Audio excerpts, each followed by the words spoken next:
या पवित्र आणि कर्मभूमीमध्ये आलेल्या मान्यवरांचा यथोचित असा आदर सन्मान सत्कार होत आहे।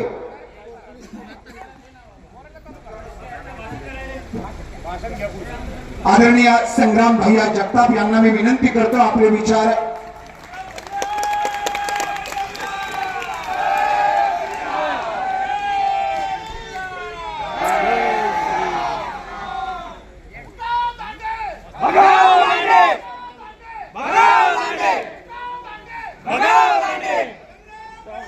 आज आपल्या जिल्ह्यामध्ये असणारा आपल्या सर्व महाराष्ट्र नाथ संप्रदायाचं आदराचं स्थान जे आपलं चैतन्य कांतनाथ महाराज समाधी स्थळ आणि या समाधी स्थळावरती आज आपल्या जो निर्णय झाला त्या निर्णयाचं स्वागत करण्याकरता त्याला समर्थन देण्याकरता आज आपण सर्वच सकल हिंदू समाज व कट्टर सर्व आमचे हिंदुत्ववादी बंधू भगिनी आज या ठिकाणी समर्थन देण्याकरता या ठिकाणी उपस्थित झालेत।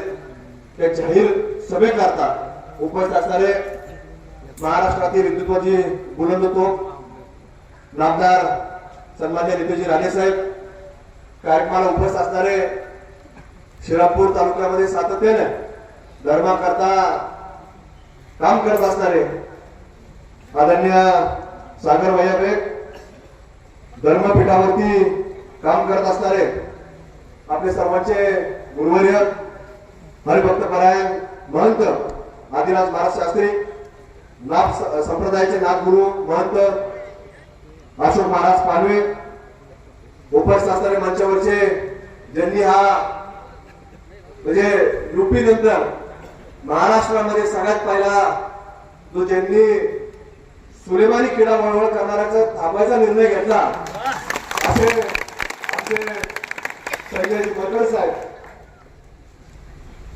आपल्याकडे आता फार वेळ नाहीये कारण की आता राणे साहेबांना मनोगत व्यक्त करायचे, त्यांना पुन्हा मुंबईच्या दिशेने रवाना व्हायचं।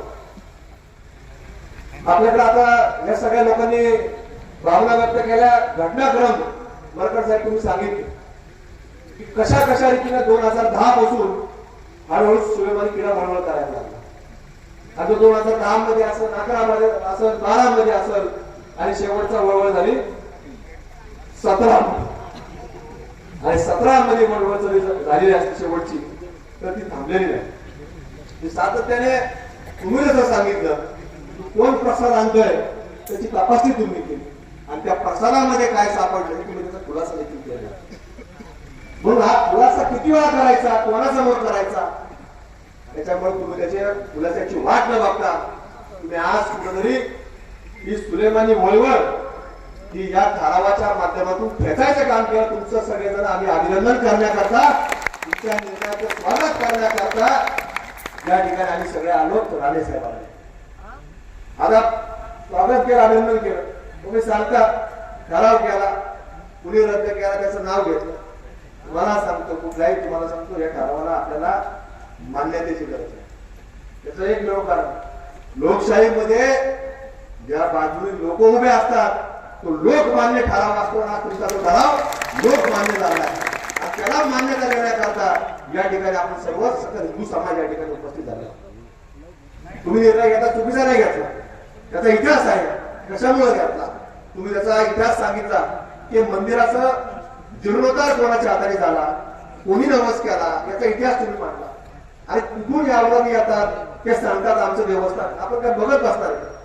मी त्या दिवशी देखील मरकर साहेबांकडून विचारणा केली, अनेक लोक इथं गाव पातळीवर व्यक्त असतात की आपल्याच गावात असं नाहीये, आपल्या जिल्ह्यात असं नाहीये, महाराष्ट्रात जा, देशात जा, देशाच्या बाहेर जा, तिथं वेगळ्या वेगळ्या ठिकाणी वेगवेगळे मतप्रवाह असतात, वेगवेगळे पक्ष असतात, पण काही मुद्दे असे असतात की त्या मुद्द्यांवरती आपल्याला एकत्र यावं लागतं। आज 400-500 लोक, मुठभर लोक आणि जर 5-7 हजार लोक, या लोकांसमोर जर आपल्याला जर खाली टाकावं लागत असेल त्याच्यापेक्षा दुर्दैव नाही। जर असं आपण जर खाली टाकले तर तुम्हाला सांगतो आज काही आपल्यातले गद्दार लोक ते सांगतात की आपला सलोख्याचा विचार, आपली जसं मरकर साहेबांनी सांगितलं तयारी, सगळं व्हिडिओ करावं, आपण त्यांना सांगू कुठं दुकान लावायचे, काय लावायचे, आंघोळ केली का ते पाहायचं. पोलीस प्रशासन बघतील की हे कसं पावित्र्य लागतात आणि त्याला आपण देऊ पाहतो. हे सगळे त्यांनी विड्रॉल केलं पाहिजे. पण तुम्हाला सांगतो त्यांना ते मान्य होणार नाही.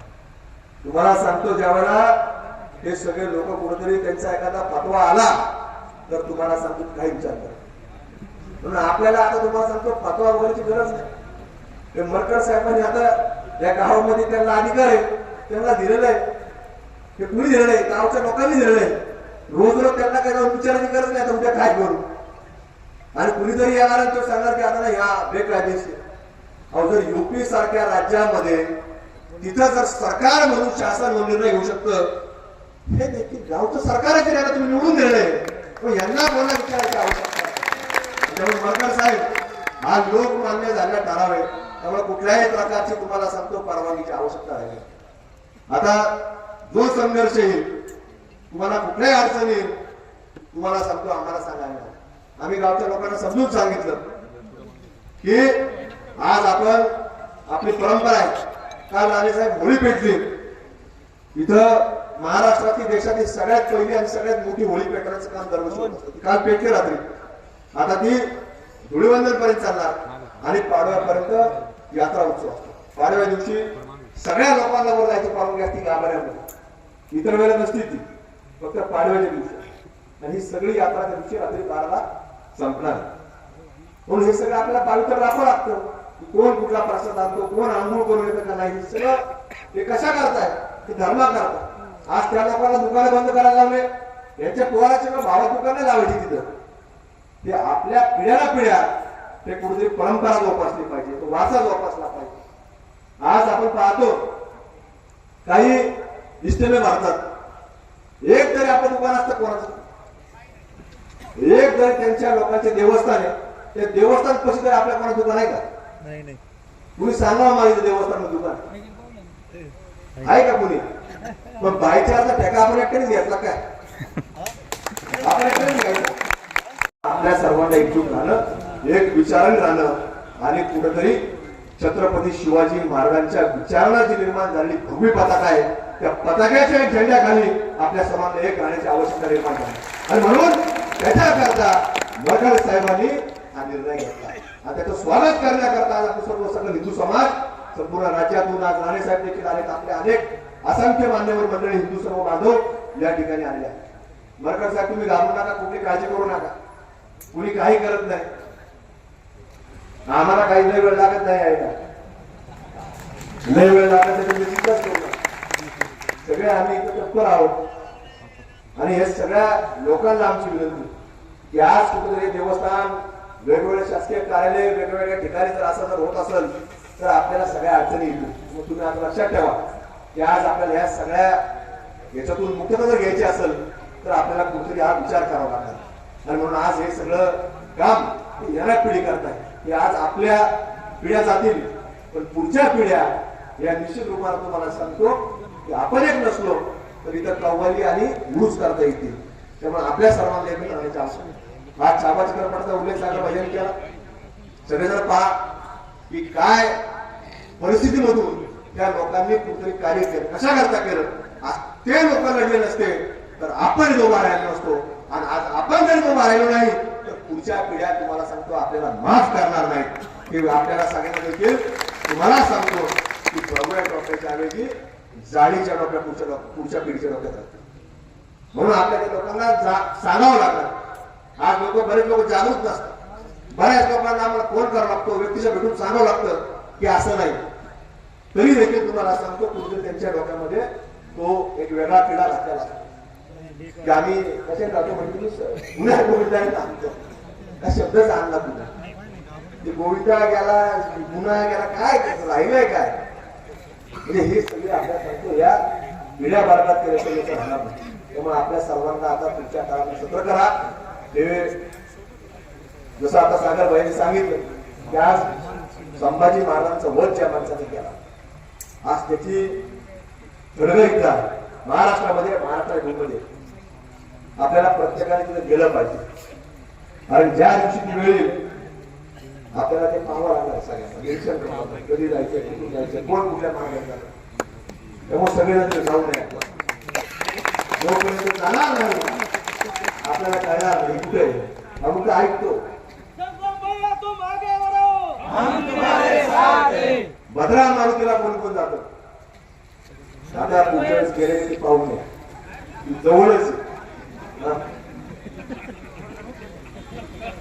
त्याच्यामुळे तुम्हाला सांगतो तिथे जाय का पहा एकदा सगळ्यांना निरीक्षण करून घ्या कारण तिला आपली जायची वेळ आहे. ज्या धर्मवीर छत्रपती संभाजी महाराजांनी वध केला त्याला त्याच्या खडग सुद्धा या महाराष्ट्रामध्ये जाता कामा ही सगळ्यांची आपली जबाबदारी म्हणून त्याला आपल्याला त्याच्याकरता मोठा राग वाटावा नाही त्याला हजारोच्या नाही लाखोच्या संख्येनं त्या महाराष्ट्राच्या भूमीमधनं सगळं हिंदू समाज त्या ठिकाणी जमा होईल आणि ते उठून काढण्याचे काम करेल बरोबर आपण सगळं तेव्हा आपल्या सगळ्यांना हे सगळं काम पुढे करायचं आजचा निर्णय सुरुवात आहे आणि आज इथून सुरुवात झाली आहे मरकट साहेब की महाराष्ट्रातल्या वेगवेगळ्या देवस्थानाला आपण सुरुवात करू आज तुम्ही तो धाडसी निर्णय घेतला आणि म्हणून कुठेतरी महाराष्ट्रामध्ये तुमच्या माध्यमातून ही ज्योत पेटवली त्याचा सगळा आपण पुढं एक मोठ्या स्वरूपामध्ये व्यापक स्वरूपामध्ये ते आपण सगळं कार्य पुढे घेऊन जाऊ आणि आपल्या सर्व महाराष्ट्रातल्या भूमीतल्या अगदी देवस्थानापासून शासकीय जमीन पोलीसचं गिरेबान असू नाही जिल्हाधिकारी कार्यालय असू हे सगळ्यांचे सुरक्षित आणण्याचं काम हे फक्त एकट्याची नाही तर आपल्या सर्व या महाराष्ट्रामध्ये काम करत असणाऱ्या सगळ्या हिंदू समाजाचे आहे म्हणून आपण सगळेजण मिळून ते कार्य पुढे घेऊन जाऊ आज अनेक ठिकाणी वेगवेगळे मंदिर असतील आपले नाथा संप्रदायाचे मंदिर असतील त्या ठिकाणी देखील तुम्हाला सांगतो काही ताबा घेण्याचं काम झालेलं आहे त्यात गैरनाथ बाबा दोन्ही बाबा असेल पिंपळगाव मधला पाथर्डी तालुका असेल या वेगवेगळ्या ठिकाणी आपल्या सर्वांना जायचंय आणि सागरबाई आता आपण सगळ्या लोकांनी ठरवा की कुठं कुठं जायचं कधी कधी जायचं आणि त्या ठिकाणी आपण सगळेजण जाऊ आणि नाथ संप्रदाय हा एक फार मोठा इतिहास आहे याला एक फार मोठा समाज या भारत देशामध्ये आहे कुंभमेळा झाला तर कोणा करतात नाथ संप्रदायाचा येणाऱ्या 2027-28 ला होणाऱ्या नाशिक जिल्ह्यामध्ये नाथ संप्रदायाचा याला फार हजारो वर्षापूर्वीचा इतिहास आहे आणि मग हा जर इतिहास मिटवायचा कोणी असेल तर त्या सगळ्या लोकांना आपल्याला कुठेतरी चांगल्या दिशेने आपल्याला काम करावं लागणार आहे त्यामुळे आज आपण एक समूह म्हणून सकल हिंदू समाज म्हणून आपल्या सर्वांना कुठेतरी काम करण्याची आवश्यकता आहे मग आपण निश्चित रूपानं पुढची आपली दिशा करून आपण काम करत राहू हेच आपल्या सर्वांना विनंती करतो आणि आज या ठिकाणी मरकट साहेबांचं आपल्या सर्व तमाम सकल हिंदू समाजाच्या वतीनं त्यांचं मी या ठिकाणी मनापासून अभिनंदन करतो धन्यवाद जय हिंद जय श्रीराम जय शिवराय धन्यवाद संग्राम भैया